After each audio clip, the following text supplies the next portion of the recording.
안녕하세요, 라뮤나입니다. 오늘의 주제는 바로 서민들 혹은 부유층들의 경제에 대해서 한번 이야기를 해보고자 하겠습니다. 즉, 서민들 경제는 어떻게 흘러가고 있는지,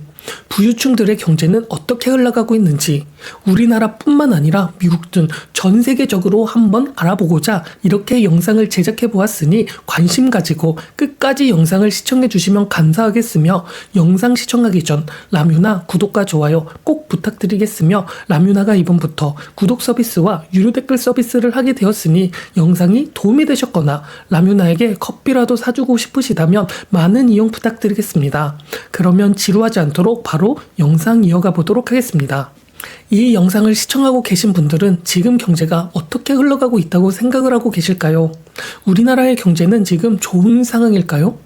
또 우리나라뿐만 아니라 전 세계의 경제는 지금 좋은 상황 속에 있을까요? 아마 대부분 그렇지 않다고 생각을 하고 계실 것입니다. 하지만 경제의 상황과는 다르게 어떻게 보면 경제와 직면을 하고 있는 주식, 즉 증시는 계속 최고점을 찍는 나라도 존재를 하며, 저점에서 급격하게 상승 후 조정 구간에 있는 나라들도 많이 존재를 하고 있는 상황에 있어서 어쩌면 아이러니하게 생각을 하고 있을 텐데, 제가 지금 생각하고 있는 게 맞을까요?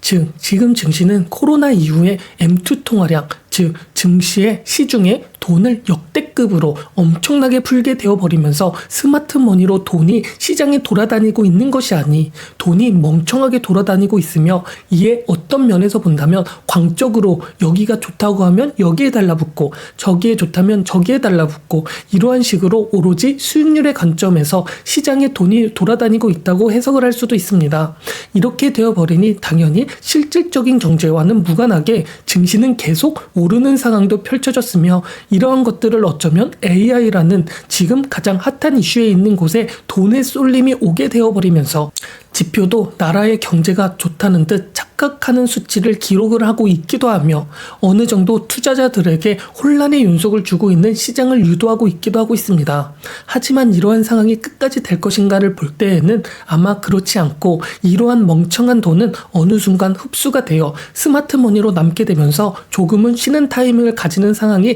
찾아올 것이라고 보고, 경제에 맞게 증시의 방향도 정해질 것이라고 보고 있습니다. 그 이유가 바로 오늘 주제, 서민 경제, 부유층 경제에 대한 이야기입니다. 어떻게 보면 나라의 국민이라고 했을 때 서민이 대다수로 이루어져 있기 때문에 서민이 나라에서 어떻게 살아가고 있느냐에 따라서 나라의 경제가 정해질 수 있을 것입니다. 왜냐하면 서민이든 부자든 소비에 있어서 똑같은 인간이기 때문에 돈이 많다고 어떤 것을 소비할 때 더 많이 소비하는 것도 있기는 하겠지만, 똑같이 소비를 하고 있는 것들도 많이 있기 때문에 서민들의 경제가 어떤지 판단을 하는 것은 각 나라를 판단함에 있어 정말 중요한 지표에 속하는 것입니다. 하지만 지금 서민 경제라는 것은 전 세계적으로 좋지 않은 상황에 놓여져 있습니다. 우리나라의 경우에는 서민들의 소비는 무척이나 위축이 되어 있는 상황이고, 이러한 것들을 보여주듯 자영업자는 역대급으로 먹고 살기 힘든 상황이 오면서 파산 건수도 증가를 하고 있으며, 장사를 하는 공간은 점점 줄어들고 빈 공간은 점차적으로 늘어나고 있기도 하고 있습니다. 공실이 늘어나고 있는 것처럼 말이죠. 이처럼 서민들의 소비는 점점 줄어들고 있으며, 저렴한 물건을 파는 다이소 쇼핑이 증가를 하고 있다는 기사가 나올 만큼 서민들은 돈의 소비에 있어서 스마트하고 가성비를 찾는 모습을 보여주고 있기도 합니다. 이게 우리나라만 이렇게 소비가 줄어들고 있나? 라고 했을 때 우리나라만 이러한 모습을 보여주는 것이 아니라 전 세계적으로 같은 상황이 보여지기도 하고 있는데, 유럽의 경우에는 외식 문화가 별로 없었지만 더욱더 없어지는 상황과 이러한 것들을 보여주듯 저렴한 식재료 마트, 저렴한 대형 마트의 매출은 점점 늘어나고 있으며, 외식을 대표하는 기업들의 매출은 점점 줄어들고 있는 것도 볼 수 있습니다. 이것은 음식뿐만이 아니라 의류에서도 마찬가지를 보여주고 있어, 나이키 같은 주식의 경우 반토막 이상의 하락을 한 것을 직접적으로 눈으로 확인을 할 수 있으며, 나이키보다 저렴한 의류 브랜드의 매출은 증가를 하고, 이뿐만이 아니라 명품 소비에 있어서도 에르메스 같은 명품 중에서도 명품인, 즉 서민들이 구매를 할 수 없는 브랜드를 제외한 서민들도 구매를 할 수 있는 디올, 구찌, 루이비통, 이러한 브랜드와 하이엔드 브랜드의 매출은 정말 많이 줄어들고 있는 것도 세계적인 서민들의 소비는 줄어들고 있다고 보여지고 있기도 하고 있습니다. 이렇게 지금 어쩌면 서민들의 경우 소비가 계속 위축이 되고 있는 이러한 상황은 지속이 되고 있고, 지속이 되는 상황에서도 주가는 계속 오르고 지표도 소비가 둔화가 되는 모습을 보여주지 않았지만, 이러한 서민 소비가 줄어드는 게 계속되는 상황 속에 이제는 부유층마저 소비가 줄기 시작을 하게 되어버리니 지표는 갑작스럽게 변동한 듯한 모습을 보여주며 중시도 급격하게 변동하여 하락 포지션을 띠고 있습니다.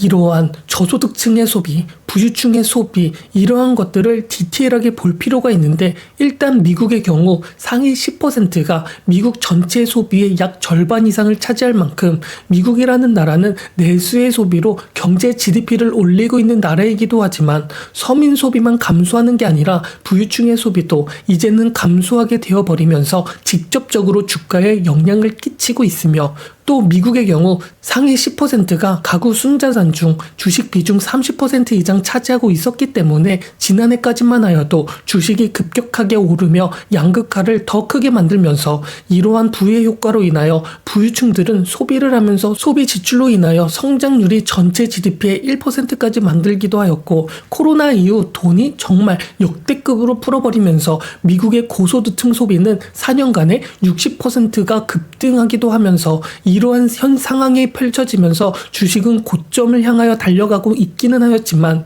이제는 고소득층마저 소비에 대하여 부담감을 느낄 정도의 물가가 상승하기 시작을 하였고, 그렇게 되어버리니 소비가 위축이 되며 금리가 지금 낮은 것도 아니기 때문에 카드 연체증 등 대출에 대한 부담감도 이제서야 느끼고 있기도 합니다. 이렇게 서민에서부터 소비가 무너지기 시작을 하게 되어버리니 이제는 부유층에서도 무너지기 시작을 하였고, 이렇게 되어버리니 전체적인 소비가 둔화되기도 위축되기 시작하면서 주식의 방향성은 하락으로 정해져 버리게 되어버리게 하였습니다. 지금 제가 말한 것은 미국의 서민과 부유층은 소비가 줄어들 수 있는 것을 말하였지만, 이것은 어쩌면 미국만 일어나고는 것이라고 생각을 하면 안 되고, 미국과 비슷한 대부분 전 세계의 나라가 물가가 올랐기 때문에 이러한 부담감은 전 세계 사람들이 공통적으로 느끼고 있으며, 서민뿐만 아니라 부유층도 이제는 소비에 대하여 부담감을 느끼고 있다고 해석도 가능한 부분입니다. 그렇다면 이렇게 되어버린 지금 이 시점에서 갑자기 소비가 증가할 수 있을까요?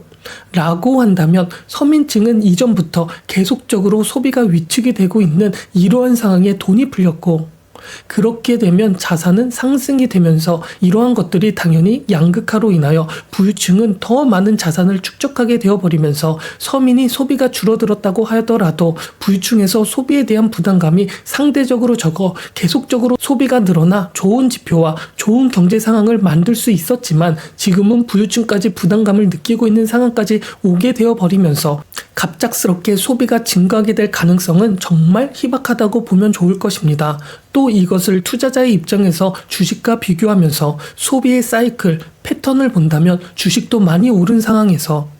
저점 대비하여 2배, 3배 이렇게 오른 상황에서 고점 대비하여 불과 10% 정도 하락을 했다고, 이것을 하락의 저점으로 보면 어리석은 판단이 될 것이고, 소비는 계속적으로 줄어들 수밖에 없는 상황에 금리를 인하하여 유동성을 줄 수는 있나? 없냐, 이러한 것들로 같이 판단을 하면서 증시의 방향성을 체크를 해야 하는데, 금리 인하에 있어서도 물가는 잡히기는 하였지만 금리를 인하할 만큼은 또 아니기 때문에 소비의 위축은 계속 진행이 될 수밖에 없고, 이러한 상황이 언제까지 지속이 되느냐에 따라서 하락은 계속 일어날 것이고, 만약 스태그플레이션으로 물가는 상승하는 상황이 오게 되어 금리 인하 시기를 늦추게 되어 버린다면, 시장은 유동성을 준다고 해도 증시에도 유동성이 스며들지는 아무도 모르는 것이기 때문에, 지금 경제 상황을 판단함에 있어서는 지켜보는 방향성이 가장 현명한 방법으로 해석을 할 수 있고, 저점이 어디인지 아직 보여지고 있지가 않아